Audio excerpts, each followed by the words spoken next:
ada pendapat Pak Jokowi kebelet untuk meraih 2029.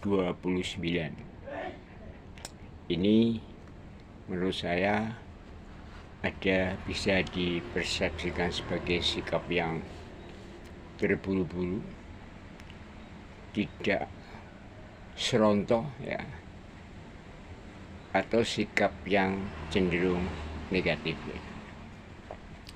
Tetapi yang berpendapat seperti itu nampaknya tidak bisa melihat permainan politik Pak Joko Widodo dalam pemerintahnya selama 10 tahun terakhir ya. Jadi menurut saya ada dua hal yang dilakukan oleh Pak Jokowi dalam memainkan catur politik, dan ritme-ritmenya bisa kita identifikasi. Beliau bukan tipe orang yang reaktif dan terburu-buru, tapi melalui suatu perhitungan yang cermat. Ada dua hal yang saya amati.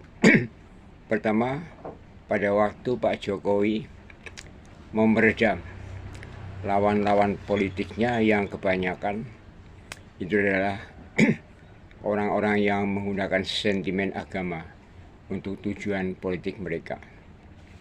Pada saat itu, di periode pertama, kelompok itu membonceng di belakang Pak Prabowo.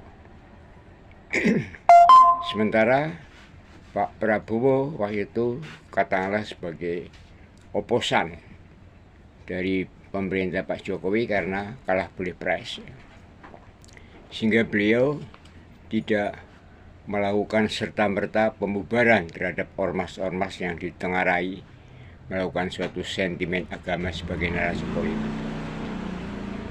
Baru pada periode kedua, di mana Pak Prabowo dimasukkan dalam kabinet Pak Joko Widodo ya, sehingga resistensi terhadap Pak Jokowi dari pengikut masanya Pak Prabowo sudah tidak galak lagi. Maka pada saat itu Pak Jokowi baru membubarkan dua ormas yang ditengarai melakukan semacam sentimen politik sebagai narasi politik untuk tujuan politik mereka. Yang kedua, bahwa